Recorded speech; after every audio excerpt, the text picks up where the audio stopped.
시청자 여러분 안녕하세요. BJTV의 BJ입니다. 오늘 리더스 토크 두 번째 시간입니다. 함께 가보도록 하겠습니다. 지금 저는 열심히 리더스 토크의 두 번째 주인공을 만나러 가고 있습니다. 네, 오늘 날씨가 비가 엄청나게 많이 온다고 하더니 안 옵니다. 비가 오지 않은 소강 상태를 보이고 있고요. 지금 저는 신촌 세브란스 병원으로 향하고 있습니다. 두 번째 주인공이 우리 얘기거든요. 네, 여러분들 함께 가보실까요? 안과 병원으로 가려면 3층으로 내려가야 한다고 해서 지금 내려가고 있습니다. 정말 오랜만에 세브란스 병원에 왔네요. 안과병원 5층에 왔습니다. 이비인후과 교수실이 여기 있다고 해서요. 그러면 찾아가 보도록 하겠습니다. 안녕하세요.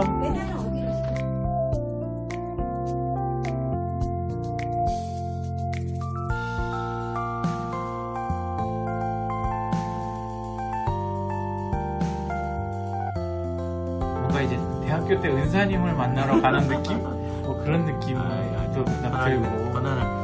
제가 신세진 게 많은데 학회 때도 도와주시고 바로 질문하시는 네, 바로 들어갑니다. 네. 안녕하세요. BJTV의 BJ입니다. 각계각층의 전문가들과의 만남 리더스 토크에 오신 여러분을 환영합니다. 오늘 리더스 토크 두 번째 주인공을 이렇게 모셨는데요. 신촌 세브란스 병원의 이비인후과 두경부 외과에 계신 우리 고윤우 교수님이십니다. 자, 그러면 큰 박수로 시작하겠습니다. 네. 반갑습니다. 저는 세브란스 병원, 연세대학교 세브란스 병원 이비인후과 교실에 근무하고 있고요. 주로 두경부 종양, 두경부 암 환자 치료를 담당하고 있는 고윤우라고 합니다. 김영호님 덕분에 난생 처음으로 유튜브를 하게 돼서 아주 영광으로 생각하고 있습니다. 귀한 시간을 불러주셔서 감사합니다. 네, 의사가 되려면 일단 고등학교 졸업하고 대학교 입학을 해야 되잖아요.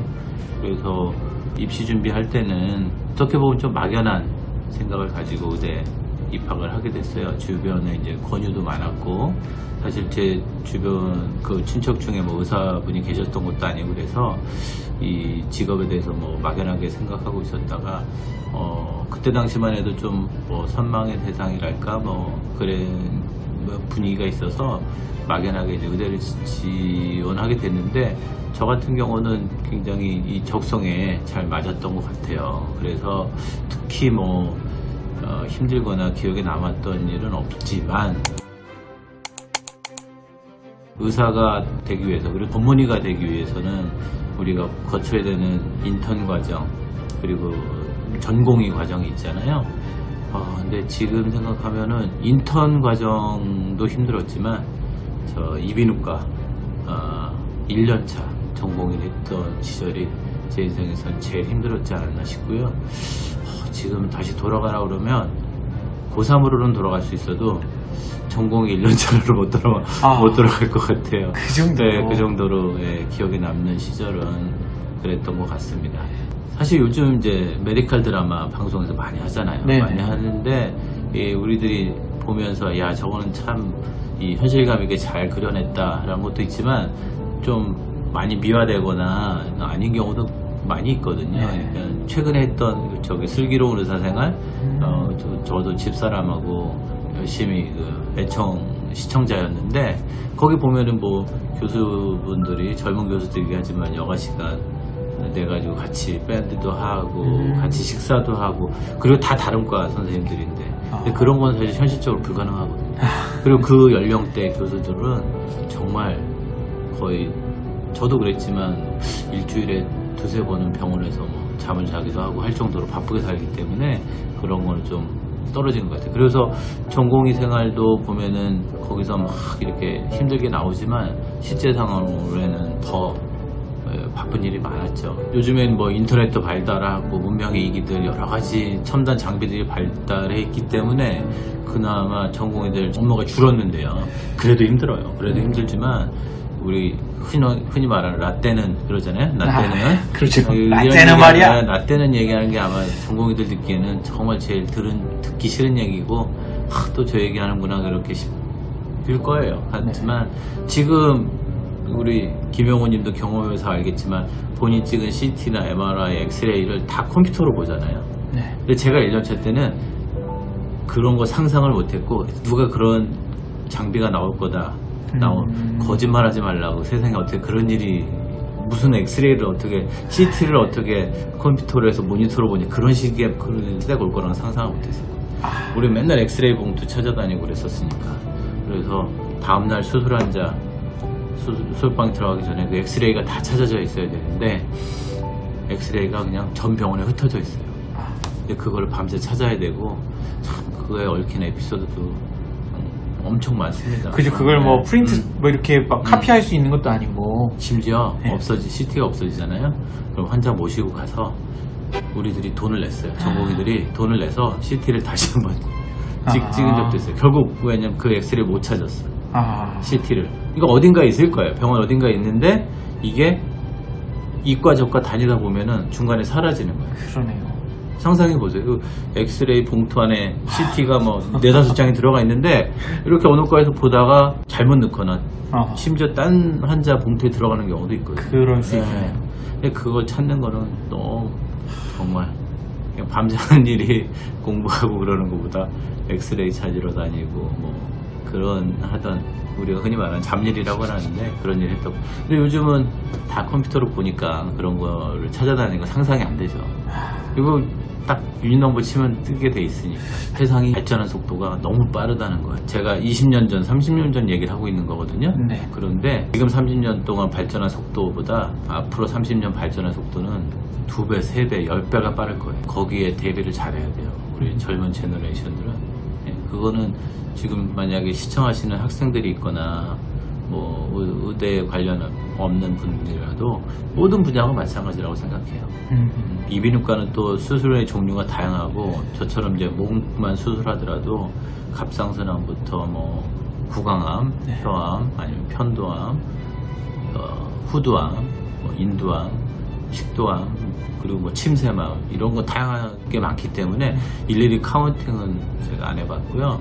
제가 이제 김용호님도 아시지만 이제 관심이 있어서 발전시키고 있고 새로운 수술법 개발하고 하는 게 이제 로봇 관련된 수술이잖아요. 이비인후과에 관련된 그 수술은 최근에 카운팅한 게 이제 1,500 케이스 정도를 했는데 1,500 케이스 이상을 했는데 아마 전 세계에서 이비인후과 수술 중에 특히 이제 두경부 암 수술 중에서는 종양 수술을 제일 많이 한 걸로 알고 있어요.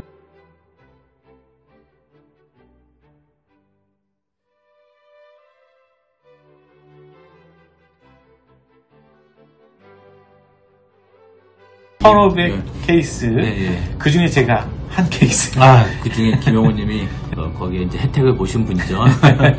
로봇 수술이 네. 참 신기했었어요. 그러니까 네. 이 귀 뒤로 이렇게 네. 수술했었는데 이쪽으로 이제 네. 교수님이 직접 네. 했었던. 우리가 이제는 조금 아직도 네. 좀 있는데 이 네네. 남자분들은 약간 스카가 남는데 이거 레이저 치료를 좀 받으셨죠? 네, 맞습니다. 네, 사실 레이저 어제 치료. 받았어요. 어제 받으신 네. 거죠? 더 빨리 받으셨으면 더 해줬을 텐데. 사실은 뭐 이렇게 대답을 하면 너무 이제 형식적이다 말할 수도 있지만 사실은 모든 수술에 다 집중을 해야 되잖아요. 특히 이제 이비인후과 수술, 이 목 수술은 신경 혈관들이 얽혀 있기 때문에 굉장히 섬세한 수술이에요. 그래서 전날 뭐 회식이라든지 술을 먹는 일 그런 것도 안 하시는 분도 있고요. 그리고 심지어 수술 전에 뭐 커피, 이 손떨림 방지하기 위해서 카페인 같은 거 안 드시는 분도 있을 정도로 이 외과 의사들은 다 그런 거에 좀 민감해서 수술합니다. 그 얘기는 이제 모든 수술에 집중도를 높이기 위해 하는 거고 다 기억이 나요. 그래서 어떨 때는 환자분 이제 수술 끝나고 외래에서 만났을 때 환자분 얼굴이나 성함 보면 기억이 안 나는데 저는 이제 수술 사진을 다 기록으로 남겨놓거든요. 사진을 찍어서 그 로봇 수술이건 그냥 일반 수술이건 다 기록을 사진으로 해서 차트에 올려놓는데 그걸 봐야 이분은 무슨 수술을 했구나 기억이 날 정도로 모든 분들한테 이제 수술 임에서는 집중해서 합니다. 근데 뭐 이제 갑상선 관련된 수술이라고 우리 김영우님 수술도 저희가 굉장히 신경 써서 했던 기억이 나요. 왜냐면 성악을 전공하시고 그렇기 때문에 이 목소리, 성대신경 이런 거를 굉장히 조심해서 살려야 되고 더불어 이제 임파선 총수술까지 해야 되는 제법 큰 수술이었기 때문에 굉장히 집중해서 했던 기억이 나요. 그리고 같은 이제 갑상선암 수술 중에서는 이제 3년 전에 했나 그랬는데 7살 여자아이였거든요. 외래 올 때는 그냥 목에 이렇게 혹이 만져져서 온다고 했었는데, 검사했더니 초음파하고 조직 검사하고 뭐 영상 검사했더니 이제 갑상선암이고 임파선 전이로 왔어요. 근데 소아 갑상선암이 임파선 전이가 흔해요. 흔한데 예후가 좋아요. 예후가 좋고, 근데 물론 이제 수술을 잘 해야 된다는 전제하에서 깨끗하게 제거해서 전자에서 그 친구도 우리 김영우님하고 똑같이 제가 귀뒤로해서 로봇 수술을 해줬는데 깨끗하게 잘 됐어요. 지금도 외래 잘 다녀요. 근데 올 때마다 이렇게 성장하죠. 애들은 빨리 자라니까 그럴 때 보면 굉장히 뿌듯하고, 갑상선으로는 이렇게 어린 친구들, 임파선 전이 된 친구들, 수술된 친구들이 꽤 많아서 중학교 때 수술했는데 지금 벌써 대학생 돼 있고 뭐 그런 친구들이 있어서 기억나는 친구들도 있고, 두경부암 수술도 또 하기 때문에 혀암이라든지 편도암, 후두암 수술도 하는데, 요즘에 이제 혀에 암이 생기는데 젊은 사람들한테 많이 생겨요. 20대에도 생기고 그러거든요. 근데 우리가 보통 혀암, 설암 그러면 뭐 술, 담배 많이 하면 생길 거라 생각을 하는데, 아니 20대가 술, 담배를 해봐야 얼마나 있겠어요. 술, 담배 원인이 아니고 우리가 아직 밝혀내지 못한 어떤 유전자, 돌연변이라든지 여러 가지 원인이 있어요. 근데 그거를 지금 다 세계의 석학들이 연구를 하고 있는데 아직도 원인을 못 찾죠. 원인을 모르니까 우리가 예방을 못하는 거예요. 예, 모든 병이 원인을 알면 예방이 가능한데 아직 밝혀진 원인이 없기 때문에. 하여간 그렇게 젊은 사람 혀암으로 오는 경우가 많고, 기억에 남는 그분은 지금 한 5년, 6년 넘었어요. 그래서 우리가 5년 지나면 완치됐다고 하는데, 오셨을 때 혀의 한 절반 정도가 다 암이었고, 그런데 그때 이제 임신했던 상태예요. 임신했던 젊은 애기 엄마였죠. 근데 첫애는 아니었기 때문에 말씀드리고 그 애를 유산하고, 그 다음에 이제 혀를 전체를 다 절제술을 하고, 목 청소술을 하고, 항암방사선을 하고, 지금 완치돼서 1년에 한 번씩 이제 점검하러 다니시는 분이 있고, 그리고 가장 최근에는 한 1년 채 안 된 것 같은데 애기 엄마였어요. 뭐냐면 귀여운 애기 엄마인데 젊고 아직 그런 분인데, 그분도 이제 혀암으로 오셔가지고 저희가 혀절제술하고 마찬가지로 나이가 젊으시니까, 그래서 또 흉터 없애기 위해서 귀 뒤로 하는 임파선 청소를 하고 또 재건술도 하고 완치돼가지고 지금 잘 지내시는 분이 있고, 그런 분들이 기억이 남고 또 보람이 생기죠. 그런 분들 치료했을 때가. 예. 와, 그러면은 혀를 다 없애면 어떻게? 예. 네. 보통 이제 우리 허벅지에 근육하고 피부가 있거든요. 네. 예, 그거를 이제 옮겨와가지고 그거를 이식을 합니다. 그래서 볼륨하고 피부를 근육하고 피부를 같이 옮기고요. 그 다음에 제자리에서 살아남게 하기 위해서 동맥하고 정맥을 이렇게 연결해주는 미세혈관 문합수를 하죠. 아주 고도의 정밀한 수술입니다. 그럼 신경도 다 회복이 되는? 신경은 회복이 안 돼요. 이게 신경이 참 중요한 건데 회복이 안 돼서 그건 아직 우리 스템셀 줄기세포 연구를 해야 될 것 같고요. 이 동맥하고 정맥은 우리 손가락 이렇게 절단되거나 그러면은 동맥 정맥이 급하게 연결하잖아요. 그런 식으로 동맥 정맥을 연결해주면은 혈액순환이 되면서 가서 생착을 할 수 있습니다. 새로운 위치에. 네. 사실 갑상선에 대한 이렇게 질문을 많이 하려고 준비를 했는데 이렇게 혀암, 또 궁금증이 또 생기는 그런 순간입니다. 혀암은 또 기회 되시면 다음에 또 자세히 또 설명할 수도 있어요. 그러면 감사드리겠습니다. 자가진단법은 사실은 없고요. 없어요. 없는 게 좀, 그러니까 내과적인 질환, 기능 항진증이나 저하증은 우리 몸에 이제 피로도가 쌓이고, 항진이 오면 이 추운 겨울에도 더워가지고 창문 열고 우통 벗으려고 이런 게 있고요. 저하증이 오면 그 반대로 한여름에도 추워가지고 우실우실 떨고 뭐 관절을 쑤시고, 그리고 공통적으로 굉장히 피로, 이 퍼티그가 증가하는 게 특징인데, 이 갑상선 암은 아무리 진행이 돼도 자가 증상이 별로 없어요. 없기 때문에 제일 좋은 거는 우리가 그 건강검진 할 때 목 초음파를 해서 갑상선 초음파를 해서 자기 갑상선에 뭐 결절이 있는지 없는지 그걸 미리 체크하는 게 제일 중요하죠. 아니면 이제 수술을 받으신 분들한테는 이제 말씀드리는 게 항상 아침에 일어나면 이렇게 목을 한번 마사지해서 만져가지고 없던 덩어리가 뭐 이렇게 홍알만 하건 아니면 탁구공만 하건 이런 게 만져지거나 그러면은 병원에 찾으시는 게 좋다. 근데 그 덩어리가 아파야 병원에 오시는 분들이 있는데 사실은 종양은 초기에는 통증이 없어요.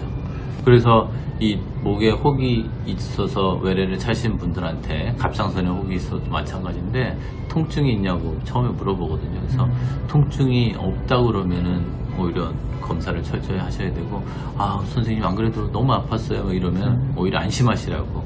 그거는 염증이 동반된 거기 때문에 종양이거나 암일 확률보다는 염증성일 가능성이 많으니까 또 안심해도 된다. 전신 증상이 또 있고 뭐 몸살 기운이 있고 그런 게 있으면 오히려 더 안심해도 되는데 근데 우리 이제 일반인 분들이나 환자분들은 그걸 거꾸로 생각하시거든요. 아파야 우리가 경각심을 갖고 병원을 찾아오기 때문에 그게 이제 잘못된 거고 그러니까 우리가 검진을 하듯이 위암 대장암 검진으로 내시경을 하듯이 초음파를 하면 좋은데 저희가 이제 얼마 전부터 왜 우리나라 갑상선암이 너무 과잉 진단된다 그래가지고 검진을 안 하잖아요. 검진을 안 하는데 검진 자체는 저는 해야 된다고 생각을 하고 내 몸에 혹이 있는지 없는지는 본인이 일단 알아야 되고 그거를 수술을 할지 안 할지는 의사하고 상의해서 안 하거나 아니면 천천히 하거나 그럴 수는 있어요. 근데 이 갑상선암이 그냥 착한 암, 얌전한 암이라고 그래가지고 검진 자체를 안 하다 보니까 어떤 경우는 굉장히 진행돼가지고 목소리가 변해서 목소리가 좋았어요 이렇게 오시거나 아니면 물 먹을 때 사례가 되거나 아니면 뭐 기침할 때 피가 나오거나 음식물이 안 넘어가거나 이런 게 이제 뭐 성대마비를 식었거나 기도를 침범했거나 식도를 침범했거나 이럴 때 증상들인데 이렇게 돼서 오시는 분도 간혹 있거든요. 근데 그런 경우는 아무리 갑상선암이라고 해도 예후가 좋을 수가 없어요. 네, 그렇기 때문에 뭐 인터넷에서도 많이 나오는 얘기지만 우리나라는 생존율이 5년 생존율이 뭐 100세 이상이라거든요. 그 갑상선암 환자가 100살이 그러니까 일반인보다 더 오래 살아요. 일반인을 100이라고 했을 때 뭐 100.5세 이렇게 수명이 나오기 때문에 착한 암이라고 그러지만 영국 같은 경우는 검진을 안 하거든요. 갑상선암. 그래서 굉장히 진행된 암이 많대요. 갑상선암이. 그래서 거기는 생존율이 뭐 70%, 80%밖에 안 돼요. 김영훈님은 임파선 전이가 있었지만 갑상선암은 임파선 전이가 있어도 일기예요. 일기예요. 네, 그래서 그거는 크게 문제가 없는데 이제 이 갑상선에 생긴 갑상선 자체가 위치가 후두 근처에 있고 성대신경 옆에 있고 식도 바로 옆에 있고 기관지 옆에 있기 때문에 이 원발 부위가 이렇게 커지는 거를 방치해뒀을 때는 그게 3기, 4기로 넘어가는 거죠. 네, 네. 오히려 임파선 간 거는 예후하고는 크게 상관없을 수 있어요. 사실 저는 이제 임파선에 먼저 생겼는지 아니면 갑상선에 먼저 생겼는지 사실 이런 것도 궁금하긴 하더라고요. 이 암이 어디서 먼저 생겼을까? 갑상선에 당연히 몸이 생겼고요. 그래서 저희가 엄이라고 표현하고 좀 이상한 표현이지만 임파선을 새끼친 거라고 표현을 하거든요. 네, 그러니까 그거는 당연히 갑상선에서 먼저 생겨서 그 임파선 전이가 된 거죠. 왜냐하면 임파선 전이 된 암도 갑상선에서 온 건지 혀에서 온 건지 편도에서 온 건지 후두에서 온 건지 다 암 종류가 다르기 때문에 구별이 됩니다. 혹시 리더스 토크 네. 어떤 뜻인지 아세요? 리더스 토크? 네네. 전문가들 뭐 리더의 토크 이런 뜻으로 하긴 했지만 그 L을 R로 바꾸고요.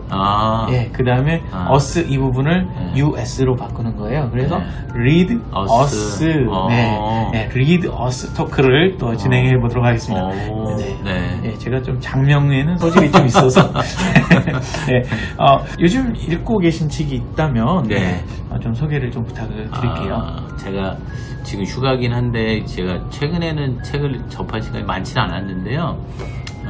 이게 좀 의료 관련된 책이긴 한데 사실은 제 후배가 쓴 책이긴 해요. 그런데 그게 이제 그 유전체 관련된 책이고 미래의학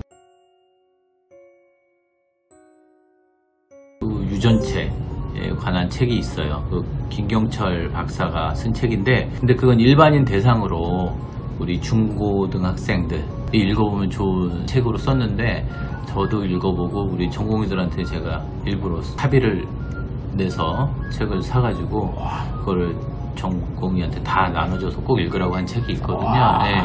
근데 그거는 이제 제가 미처 준비하지 못한 내가 부족한 점을 그 책이 많이 채워주고 있고요. 저보다는 이 후배들 그리고 중고등학생 공부하는 우리 학생들한테 도움이 많이 될 거라고 그래서 저는 그 책을 꼭 추천해주고 싶은 책이 있어요. 미래의학 그 유전체 꼭 읽어보시면은 좋습니다. 왜냐하면 아시겠지만 우리나라 미래의 먹거리 관련된 산업은 바이오 아니면 IT라고 하잖아요. 그 중에 이제 BT 바이오가 굉장히 중요한데 그 중에 그 선도하는 게 유전체 연구라고 보시면 돼요. 쉽게 말하면 내 피를 뽑아서 내가 앞으로 암에 걸릴지 안 걸릴지 어떤 암에 걸릴지 이런 거를 찾아내겠다. 내가 당뇨에 걸릴지 내가 고혈압에 걸릴지 예를 들면 안젤리나 졸리가 유전자 검사하고 본인이 유방을 다 제거를 했지 않습니까? 예, 그거는 아주 이제 그 기초적 프리리미너리한 예고요. 그 외에도 굉장히 발달된 연구들이 많이 진행이 되고 있습니다. 그래서 그런 거에 관심을 갖고 계시면 비단 의사 아니더라도 의대생 아니더라도 이 생명공학에 관련된 모든 학생들이라든지 지금 이제 자기의 미래를 아직 결정하지 못한 중고등학생들에 도움이 많이 될 것 같아요. 읽어보시면 굉장히 도움이 많이 될 것 같아요. 네, 아유 감사합니다. 네.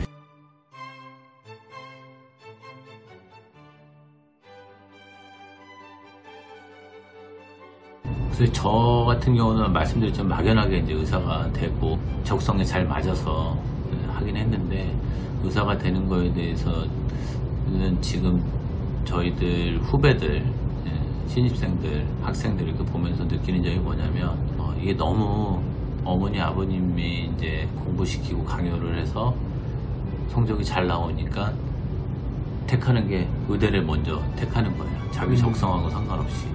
그렇게 보이는 후배들이 간혹 있어요. 꽤 있어요. 그래서 그렇게 해서 의사가 되면 본인도 불행하고 회피하지 않을 수 있을 건데 제가 아까도 말했지만 앞으로의 의사는 직접 환자를 수술하고 내시경을 보고 진료하고 청진기 보고 약 처방하고 이런 의사뿐만 아니라 미래의 의사는 엄청나게 많은 기회를 가질 수 있는 직업이라고 생각해요. 네. 의사가 돼서 저처럼 수술하고 환자 진료하는 의사도 아주 기본적인 의사지만 앞으로는 이 의료 행위뿐만 아니라 요즘에 의료 비즈니스라고도 얘기를 하고요. 아까 얘기했지만 바이오, BT 이런 쪽으로 연구하시는 분도 많고 그래서 그거를 또 비즈니스랑 연결해 가지고 이 상업화 하시는 분들도 있고 본인이 뭐에 관심이 있든 의대에 와서 의학을 공부하고 그 이후에는 이걸 음악에 접목시킬 수도 있고 미술에 접목시킬 수도 있고 아까 말씀드린 인터넷이라든지 이런 4차 산업혁명 관련된 AR, VR, 딥러닝, 인공지능 모든 거에 다 연관을 시킬 수 있는 학문이기 때문에 의사가 되고 싶은 이 후배들이 있으면 자기가 뭐가 관심이 있는지 그리고 정말 뭐가 하고 싶은지 그런데 엄마 주위에 이제 부모님들이 의대 가라고 강요해서 억지로 한다 이런 생각은 하지 마시고 의대를 졸업하고 나면 여러 가지 다방면의 소질을 발휘할 수 있는 기회가 열리기 때문에 그런 거에 대해서 좀 신중히 생각을 하는 것도 좋을 것 같고요.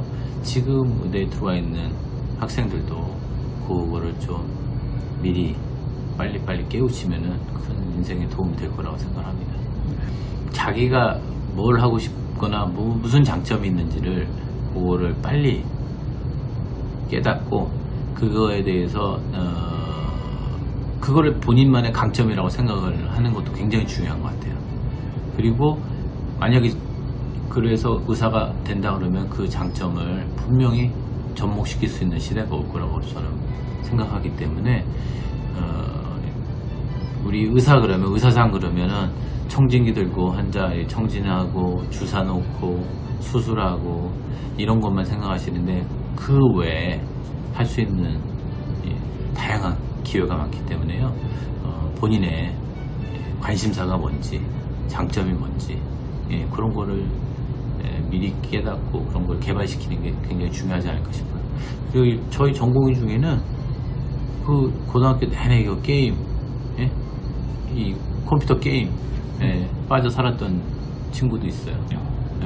그래서 그거 하고 공부할 때 공부하고 이렇게 와서 이제 이비인후과를 전공하고 있는데 그런 친구들한테 얘기해 주는데 그런 장점을 살려서 어떤 친구는 이 컴퓨터를 너무 잘하는 의대생들도 있어요. 우리 저기 이비인후과 전공의도 있어요.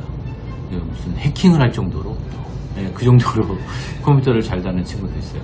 그 친구는 그 소질을 이용해서 분명히 이 의료에 기여할 수 있는 일이 있습니다. 기여뿐만 아니라 그걸로 자기의 어떤 부가가치를 창출할 수 있는 시대가 있을 거예요.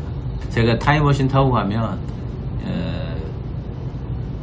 그랬을 것 같아요. 전 어쩌면 전공을 바꿨을지도 모르고 다시 돌아가서 하라 그러면 아니면은 지금 말씀드린 그런 연구나 공부를 더 열심히 했을 수도 있을 것 같아요. 정말 그래요.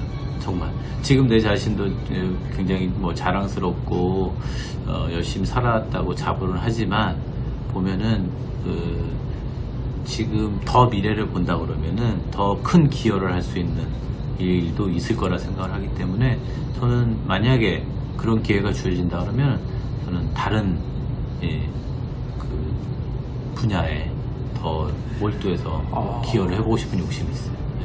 지금 충분히 대한민국 의료계에 세계적으로 지금 1,500대 사실 이게 쉬운 일이 아닙니다, 여러분. 이 로봇 수술 1,500 케이스의 주인공 우리 고윤우 교수님과 함께 하고 계십니다. 그게 이비인후과에서 많은 거죠. 다른 과로 따지면은 전혀 비교할 만한 숫자가 아니에요. 비뇨기과는지 외과로 하면은 더 많습니다. 근데 제가 이제 이비인후과에 국한해서 앞으로는 지금 제가 이제 우리 팀에서 같이 개발한 거죠. 이비인후과 관련된 다양한 로봇 수술을 개발을 했어요. 아까 이제 김용호님 말씀하신 뭐 귀두로 하는 수술뿐만 아니라 입으로 하는 수술도 저희 팀에 다른 교수님, 김세영 교수님이시라고 열심히 하시고요.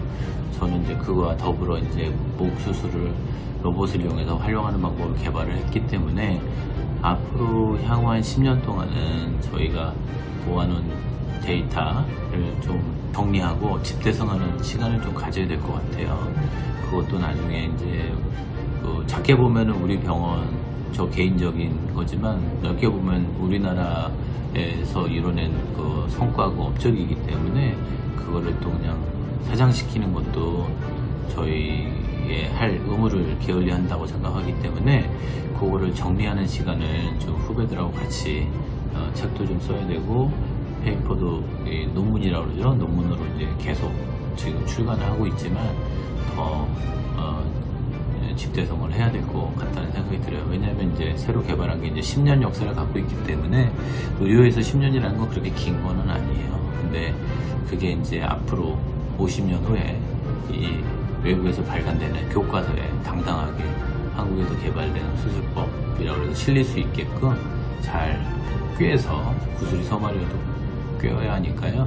그런 작업을 하고 싶은 게 소망이고, 그리고 또 하나는 이제 앞으로 말씀드렸지만 앞으로 의사는 이제 수술하는 의사, 환자 직접 보는 의사 그거 말고도 이런 유전체 관련된 어떤 그 연구를 해서 예방을 하는 게 중요하거든요. 환자들한테 우리가 컨설팅을 해주고 예방을 해줄 수 있고, 그리고 그 그 맞춤형 의료라고 그래가지고요. 환자 맞춤형 의료라고 그래서 우리 김영훈님하고 저하고 가지고 있는 유전자가 다 다르고 우리가 식성이 다른 것처럼 생길 수 있는 질환 패턴이 다 달라요.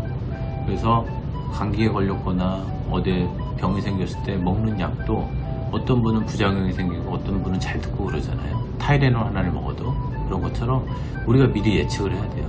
김영호님한테는 타이레놀을 주면 안 되고 다른 약을 줘야 되고 성분의 해열 진통제 줘야 되고 어떤 항생제도 이게 안 되고 예를 들면 항암제도 이제 제일 중요한 건 암 환자들이잖아요.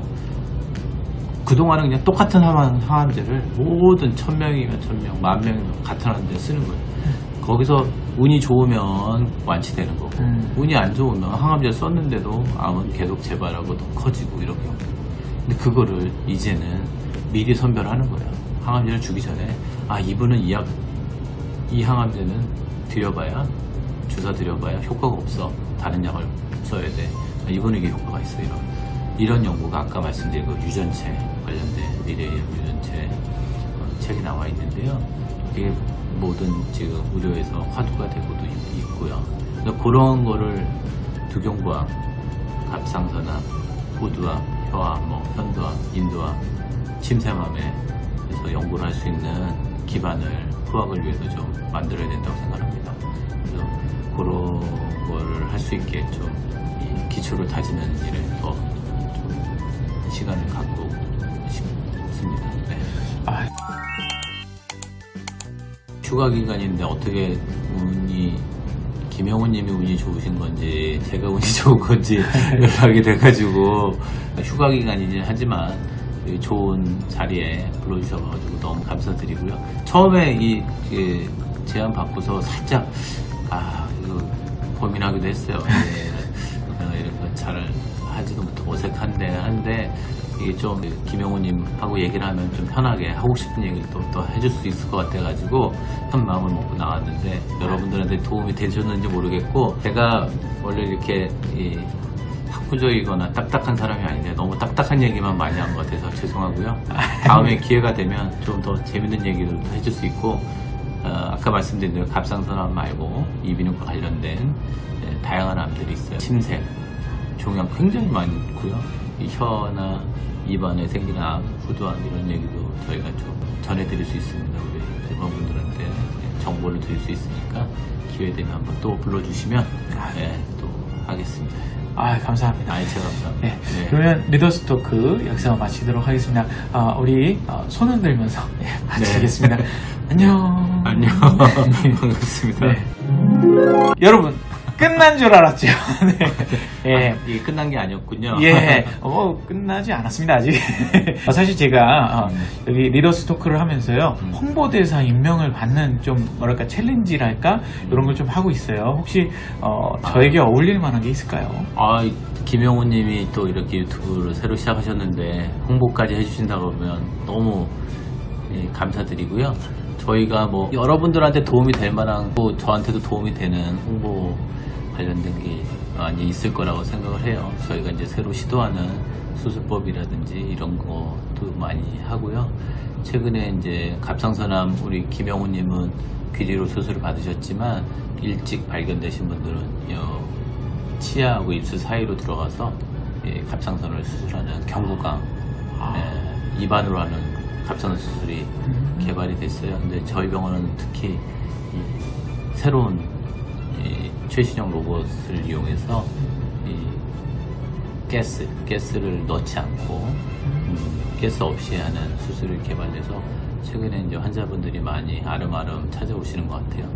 그런 것도 홍보해 주시면 좋고 저희들이 말씀드렸지만 이제 잘못된 로봇 수술이 흉터를 없애는 수술이고 고가의 수술이고 사람이 그냥 눈으로 보는 게 더 정확하지 이런 오해를 많이 갖고 계신데 제가 이제 1500 케이스 이상을 해보니까 그거는 잘못된 생각이고 경험이 쌓이면 정밀수술 저는 늘 강의를 할 때 외국 가서 강의할 때 얘기를 많이 해요. 정밀수술 로봇 수술은 정밀수술을 의미하는 거다.